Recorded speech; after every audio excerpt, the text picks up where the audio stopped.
the TV news agency presents. Early July 2021, groups of illegal migrants fill the Belarus and Lithuanian border. In a state of panic, the Lithuanian authorities are looking for someone to blame. Traditionally, as was the case with the landing of the Ryanair's flight, they hit upon a Belarusian link. Both then and now, Belarus presents a host of arguments and proofs of not being implicated in the matter, but this is no longer of interest to anyone. Yet if you analyze the situation impartially, thoroughly, and with regard to all the factors that led to the migration crisis, a very interesting picture emerges. As it turned out, the Lithuanian authorities decided to manipulate illegal migrants from Belarus to use people for their political gains. In this investigative report, we are going to describe the events and factors that led to what is happening today at the Belarusian-Lithuanian border, and name the people who opened this Pandora's box.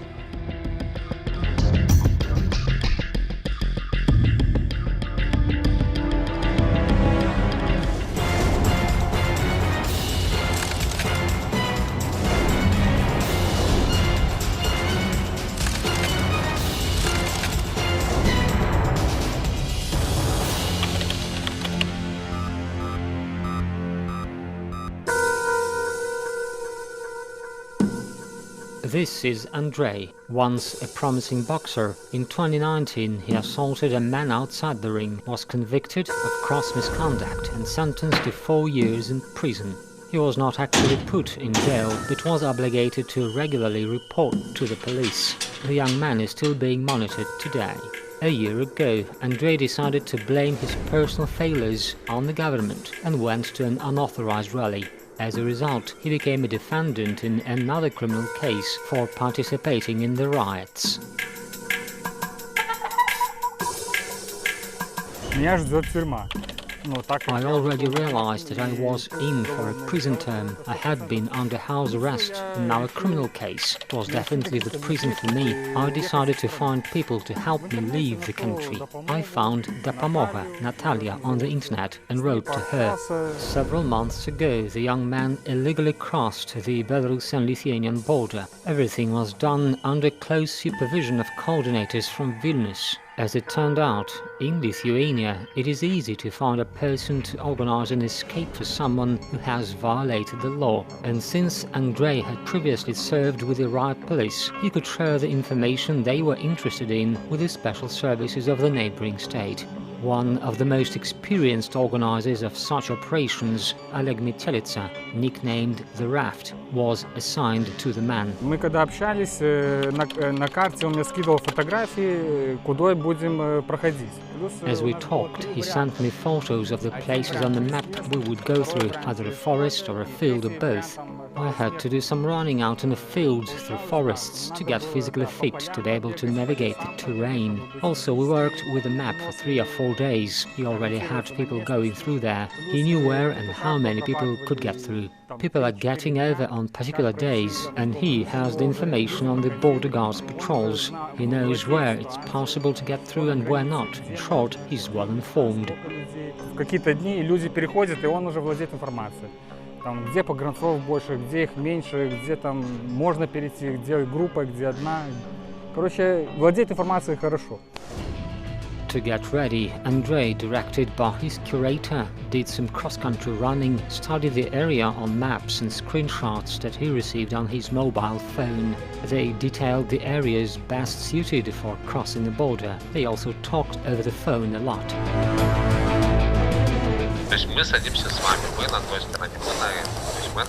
We'll sit down together, you're on that side and we're here. We take our maps, that is, we prepare, we study the terrain and all the information we can find. We give you all the advice we can, share the experience we have garnered, then we set the date when you get over.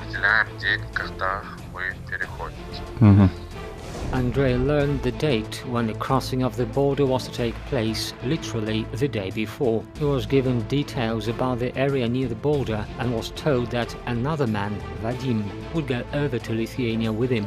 This man had also broken the law and tried to hide abroad. The problem was that they couldn't emigrate officially due to their criminal past, therefore they were ready to cross the border illegally.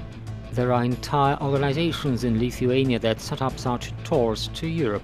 One of the best-known representatives of this business is Natalia Kolegova, who helped Andrei escape. He called her as soon as he crossed the border. Да, она была очень рада. She was very happy. She told me to stay there. We sent her our coordinates and she told us to wait. Then Lithuanian border guards arrived and we talked to them. We were inspected. Natalia had already called them. Or maybe not Natalia, maybe the supervisor. They were in on it. Плюс они уже были в курсе. So, who is Natalia from Dopamoga? And why does she help people hiding from the law? Meet Natalia Kolegova. Much information about this lady was laid out in a 4-minute exposé by the Lithuanian media. The Dopamoga organization, headed by Natalia Kolegova, collected money from the Lithuanians. Kolegova rented apartments for fugitive Belarusians at premium rates, although she publicly stated that she was helping them for free. To get money from international support funds, she could forge lease agreements, as well as Lithuanian medical certificates. Я там какие-то бумаги подписывал на финансовую помощь, там на I did sign some requests to get financial assistance, food, clothes, but I did not get any money. And they also offered me a job, illegally, for 40 euros per day, while I already knew that this job was paid at 50 to 60 euros per day. So it turns out that Natalia from Dopamoga gets a hefty return on each person she finds employment for. According to the head of Dopamoga, about 25,000 euros were collected. This money was intended for accommodation, food, clothing, as well as visas for illegal migrants. As a rule, all these people broke the law. Some of them were convicted for grave crimes. Kolegova and her husband own the Natalex company. They rent apartments in Vilnius. And according to the woman, Belarusians were accommodated there free of charge. However, according to the data obtained by the LRT investigation department, Andrei, who left for Lithuania to escape justice, is not the only one who's been asked to pay for his accommodation. At the same time, in her correspondence with her volunteer, Natalia Kolegova mentions some senior friends who promised to pay, and the rent should be paid as soon as Belarusians receive money for moving to Lithuania from refugee support funds. Is this the ex-telephone? Yes, go ahead. And some more fact-checking by the Lithuanian media. Certificates of alleged medical examinations were also provided to funds to prove that people were physically abused by the regime and needed financial support. Yet the authenticity of Natalex forms has been questioned. A well-known doctor in Lithuania, a vascular surgeon, insisted that he had never heard of Natalex and had no contacts with his company, which means that the certificate with his signature is a fake. Also, the Lithuanian media states that suspicions regarding the doings by Dopamoga owner have been voiced by other Belarusian solidarity foundations. By the way, Natalex has long attracted the attention of employees of the migration service. The service once reviewed an application from a woman who wanted to come to Lithuania and presumably work for Natalex. However, there were suspicions that the company was used as a cover for foreigners to obtain residence permits in Lithuania. In other words, the company was actually doing business.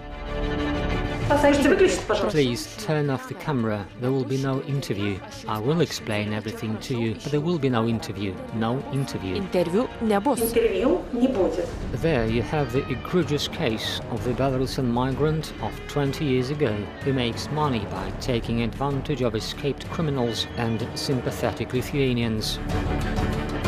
Today, According to experts, business involving illegal migrants is no less profitable than illicit sale of drugs or firearms. Huge amounts of money are allocated to the funds to take care of refugees. It is not surprising that Kolegova decided to profit off the criminals who fled from Belarus. Нелегалов отправляют уже на какие-то... Illegal migrants are sent to factories where other illegals work. They get paid for any person, man or girl. They get their share of profits. Natalia and her curators have learned to work with the people. Natalia was ready to bend over backwards because, as I understand, the more illegal migrants there are, the more money they get. Потому что, я так понял, чем больше нелегалов, тем больше прибыли они имеют. Posts in social networks, videos on YouTube, active mailing and Telegram. Kolegova and her associates are doing their best to promote Dopamoga. It's their way of making money after all. This is not simply advertising, this is full-blown PR campaigns. Here's, for example, Dopamoga's page on the social network. There are a lot of posts on the internet with comments under them about the so-called humanitarian corridor and how to cross it. We've started getting people over. Belarusians do flee to Lithuania. We will welcome you and help you. According to Lithuanian and Polish media, over the past year, almost 8,000 Belarusians were granted temporary residence permits in Lithuania. At the same time, Lithuanians are not worried by the fact that among the fugitives there are people with a criminal past. But the background does not bother people like Kolegova. The main thing is the money that they make of them. But now, you know, there are problems with these hotels. They have gotten so expensive. I know, yes. And who's residing in that apartment? Katerina and Dima, the refugees from the border. Listen, bring them over to the office. I'll take them to their places later. No way, not to the office. They're dirty. We can't bring them into the office. This is a telephone conversation between Kolegova and one of Dopamoga's mentors.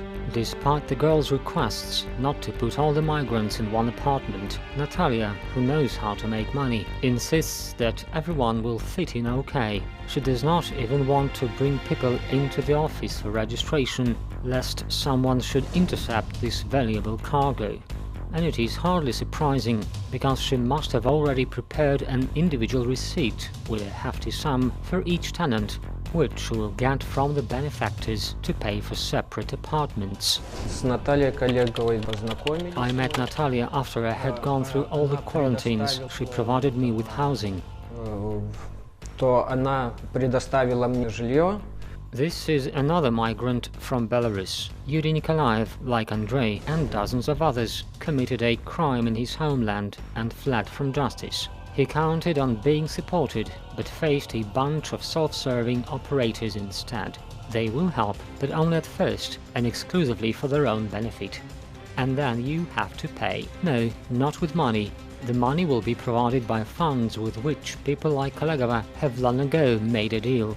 And you have to show loyalty to the new government, because now you have to obey it and its special services. They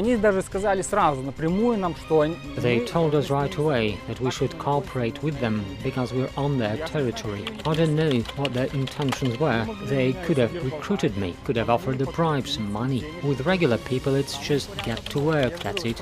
But if it's someone special and there's money to be made of him or her, then it was a different treatment altogether. While preparing this investigative report, we managed to find a person whom the Lithuanian Special Services contacted. Out of concern for his safety, we will not be revealing the man's identity. One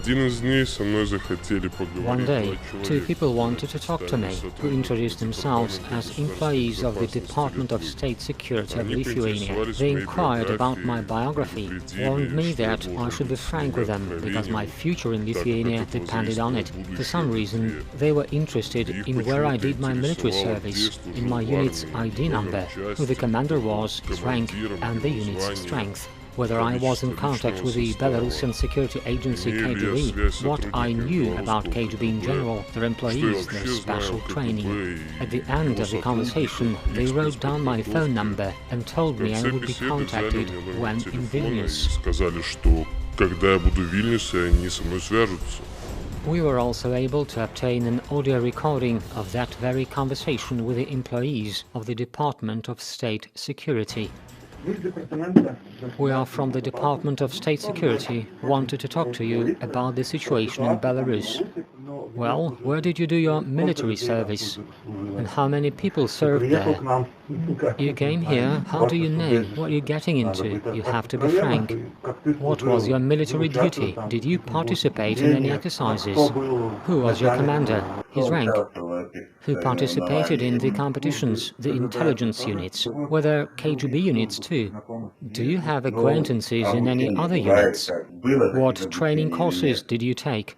Were you trained for tactical missions, you know, the tactics, special tactics, as a security officer? When Andrei realized that he became a pawn in someone else's game, he became disillusioned with the so-called Western democracy and decided to return to Belarus.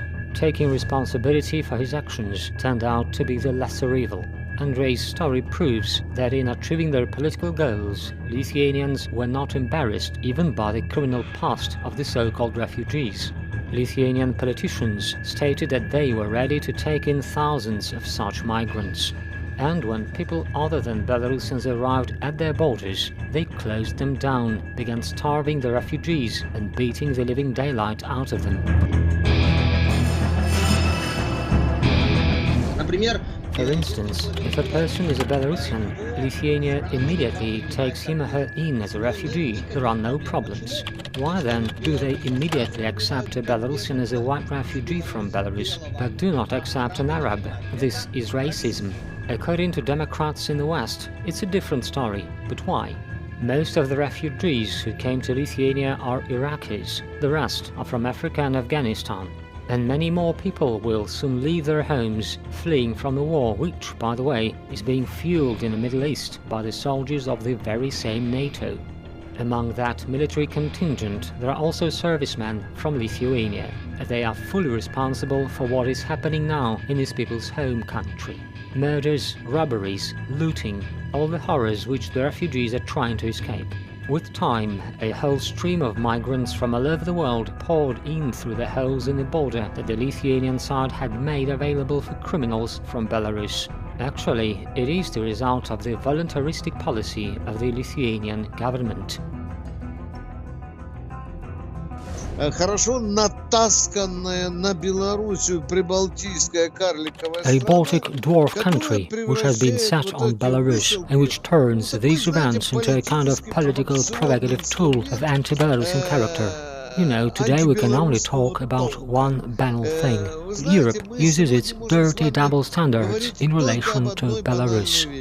It is very strange to hear that today Lithuania accuses Belarus of negligence in protecting the common border. At the same time, statistics show that the performance of the Belarusian border guards is often better.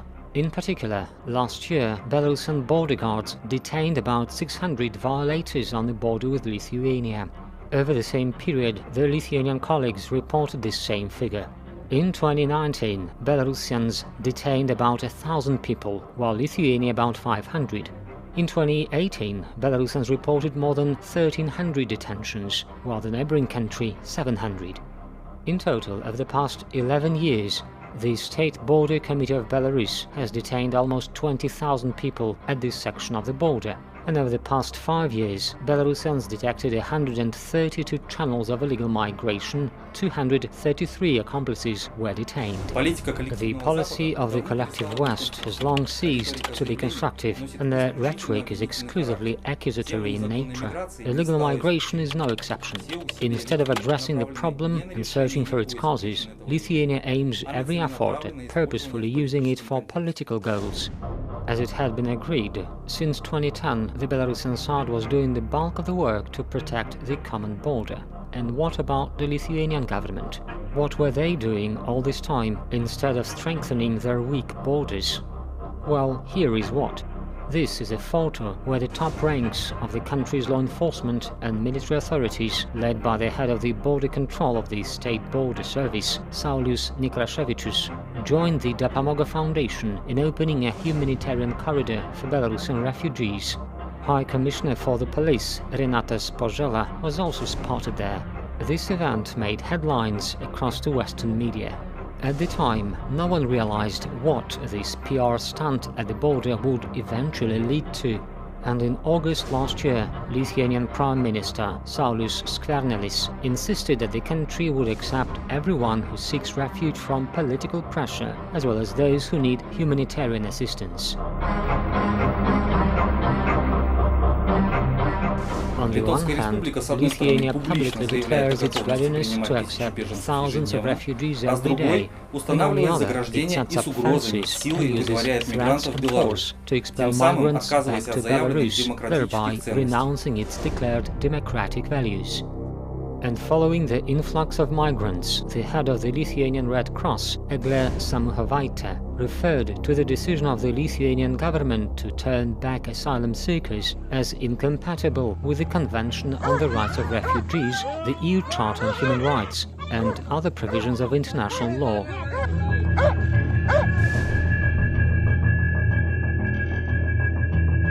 So what do we have here then? While some defend the border, others make holes in it, turn it into a PR opportunity, and then act surprised when illegal migrants from all over the world flock to these holes, and now use them to cross the border in droves.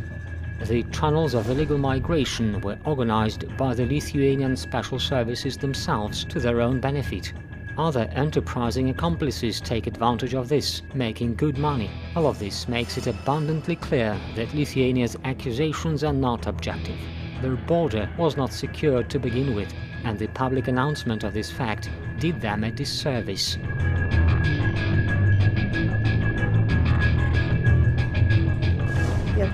I see. So you're in the village itself. Wait. So have you already walked right past the village? No, we are already approaching the village, and then we're walking across the field. The village is to the left, there are houses there. There's a long street adjacent to the central one, and now we're approaching the sign. Well, okay, stay there, so that they can find you as soon as possible, the bodyguards. I called them, tell me where you will be waiting. Okay, I'll call you again. Okay. Kolegova organized such trips across the border for everyone willing. Often, as in this case, she personally guided the group by phone and handed it over to the border guards. Needless to say, these holes in the border became not only an advertisement for migrants from Iraq and Africa, but also a trigger. After all, if you allow dozens of criminals from Belarus to cross the border illegally, then others will be able to do it as well. Now it looks more like a failed plan or a cheap attempt to make money off illegal immigrants. Well, haven't they found you yet? No, we're already standing here. Oh, all together, with the border guards, right? Yes, well, we're standing here for now. We'll wait. They tracked our things. Everything is fine. All good then. See you. I'll phone you later. Okay. Another phone call confirms that the Lithuanian guards were not only aware of the gaps in their borders, but even condoned illegal migration from Belarus. It took place between Alegmitelice, this is the very same raft who helps fugitive Belarusians cross the border, and an employee of the Lithuanian border guards. Hello there. Hello. Good afternoon. Good evening. Yes, good evening. Well, I can hear that they are already in Lithuania. Good. They are already here. Well, thank God. Good. Thank you very much.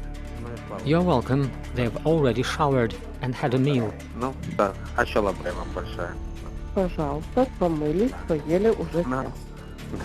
Why an employee of the Lithuanian border guards is so hospitable towards migrants from Belarus, in contrast to the Iraqis, and also exchanges pleasantries with their curator, remains to be surmised. But the ultimate motivation is always in money. It is also why the footprints left by Belarusian migrants in the no-man's zone disappear so quickly.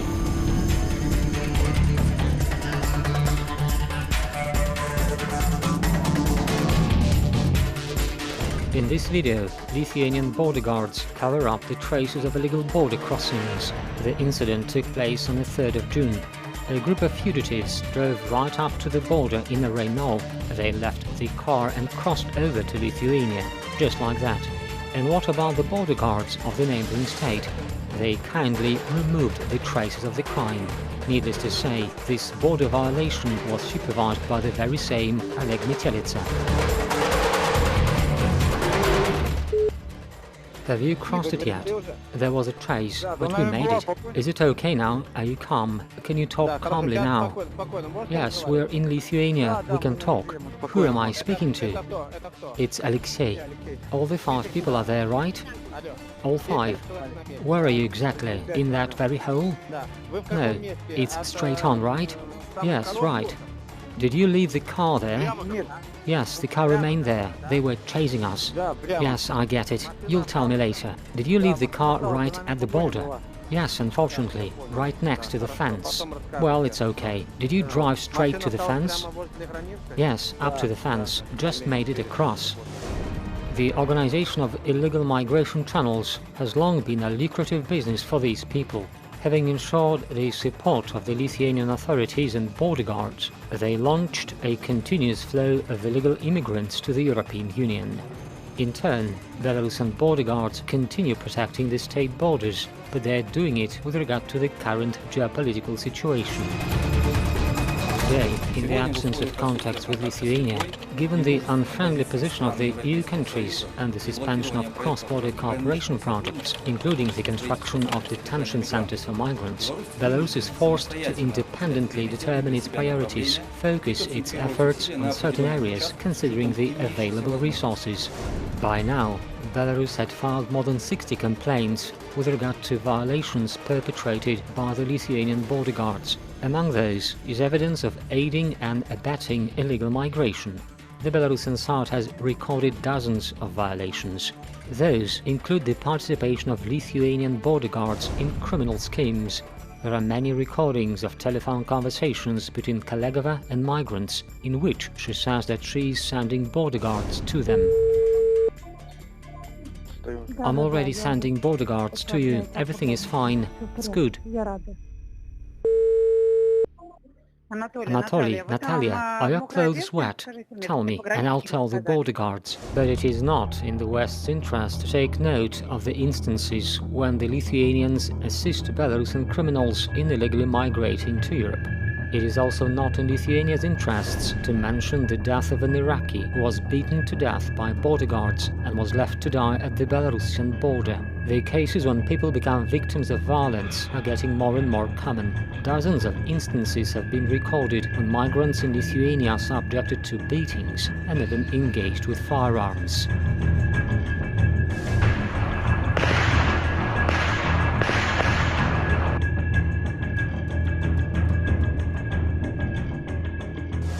Even when there are children and pregnant women. Everyone remembers the case when Lithuanians threw an expectant female refugee out of the country. Fortunately, Belarusian doctors came to the rescue, hospitalized the victim and examined her children. Today, our doctors very often have to help mutilated migrants who are forcibly thrown out of their country by Lithuanians. I saw the Hague court in action, and I can tell you that they know how to create an excellent semblance of justice. But eventually there will always be some shady official who comes in with a muzzle, brings the Hague court to the hill and tells them what the conclusions should look like. According to the international legal standards, the actions of the Lithuanian authorities are a breach of law. People have been killed and mutilated. International organizations are already collecting data and evidence to refer such cases to the Human Rights Court in The Hague. Had it not been a peaceful time in which all these terrible events are taking place, the people who committed them would have been falling under the definition of war criminals.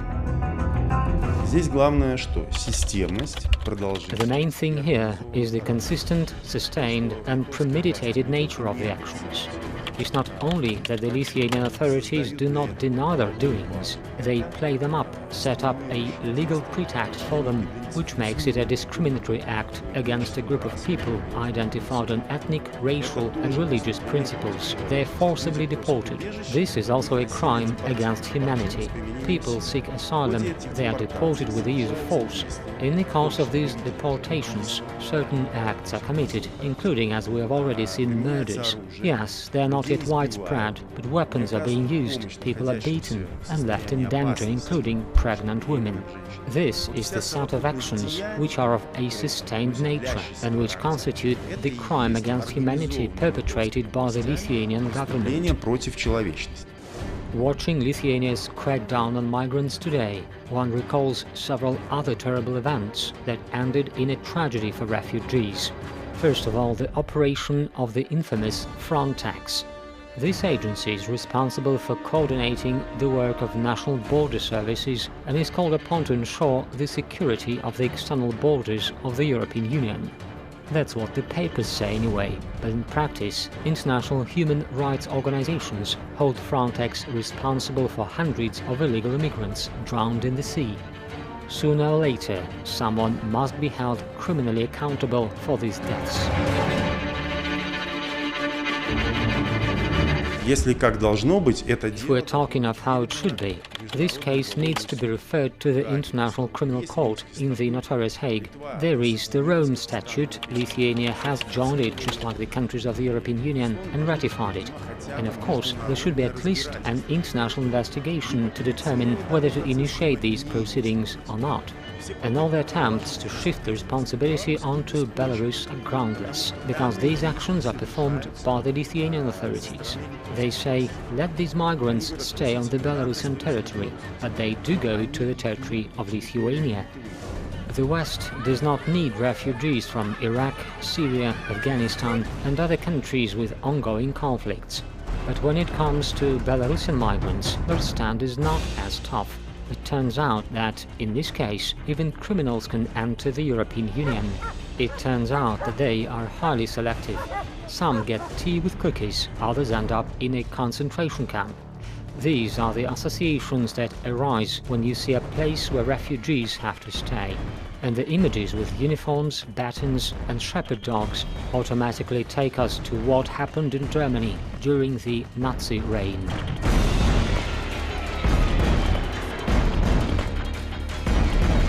Мы сейчас вступили в такую эру.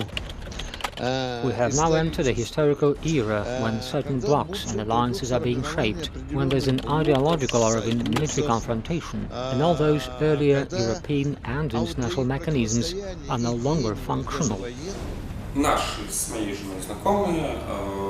One day, some people I and my wife knew asked us to do them a favor. The organizers need couriers to deliver people to the border, and they are able to find some.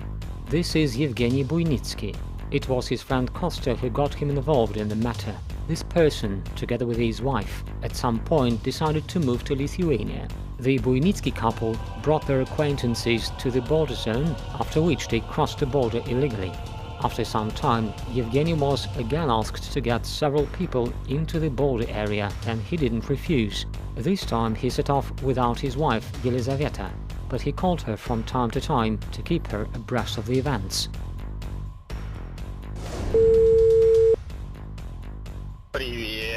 Hello. Happy to hear from you, like never before. Well, is it Vagarka yet? No, we haven't reached Vagarka yet. The next one after Vagarka. I'll stop for a smoke there. Well, the harsh bit is behind us now. We've reached the tarmac, so I'm calling you. It probably would have been a bad idea back there. Now, it's easier. Well, they're scared there. Scared as hell. You have no idea, it's beyond words. I tried to distract them as best I could. That is awful. Well, he really was scared to bits. He went all white in the face. Yeah, well, it happens. Well, I think one more time and we're done. I'm not sure. You know, this seems a little selfish. Well, of course, one shouldn't forget about safety rules like that limit there. Well, if you can help, then do it. If you can't, then don't. But I think it might be wrong to just say no, I'll never do it again, that's it. Not in this situation. Some high-flown words there, but one might doubt their sincerity. As it turned out, Buynitsky was paid for delivering people to the border. But really altruistic, is it? In a conversation with the investigator, the defendant himself admitted to having been paid. Now this person is being tried as part of a criminal case for deliberate illegal crossing of the state border by an organized group. Some high-flown words there, but one might doubt their sincerity. As it turned out, Buynitsky was paid for delivering people to the border. Not really altruistic, is it? In a conversation with the investigator, the defendant himself admitted to having been paid. Now this person is being tried in a criminal case for deliberate illegal crossing of the state border by an organized group. Мне заправили машину. Я перевозил в общей численности. I got paid and had my car refueled. I transported a total of 5 people who got out of my car near the village of Pervomaisk with the intention of leaving the Republic of Belarus by illegally crossing the state border. Their intention to cross the Lithuanian border may not have been openly stated, but it was clear. I was aware of it. According to the data available to the investigators, the accomplices acted as one group and for at least 8 months illegally transported Belarusians to the Republic of Lithuania. Most of those illegal immigrants today are suspects in a number of criminal cases in Belarus and have fled the country to escape the law. Among them are those convicted of grave crimes. It has been established that one of the organizers and leaders of the criminal group is Natalia Kolegova, a citizen of the Republic of Belarus permanently residing in Lithuania, the head of the Dapamoga organization. Persons carrying out criminal activities on the territory of Belarus, including direct delivery of people to the state border, have been identified and detained. The involvement of officials from the State Border Guard Service of the Republic of Lithuania in the organization of the channel for illegal crossing of the state border is being investigated. Another confirmation that the organizers of illegal migration channels are operating under the patronage of the Lithuanian government lies in the fact that Kolegova's case was put on the back burner. As you may remember, the head of Dapamoga was caught on scams with fake tracks and medical certificates. Despite the fact that the journalists collected a lot of evidence of her involvement in fraudulent schemes, the criminal case itself was hushed up. By the way, Ms. Kolegova with her accomplices, Mitselica and others, are not the only ones who organized channels of illegal migration. This is Alexander, who was also offered an opportunity to illegally immigrate to Lithuania. According to him, to do this, BIPOL activists even sent him a video with a map and some pointers where it's better to cross the border. But realizing the consequences, Alexander turned the offer down. Этими же тропами он покидал. He left the country using those very tracks, and then he shared this information with someone from BIPOL. He's in a refugee camp. The BIPOL people he knew produced a map detailing how to cross the border, and after that, other people also crossed the border safely.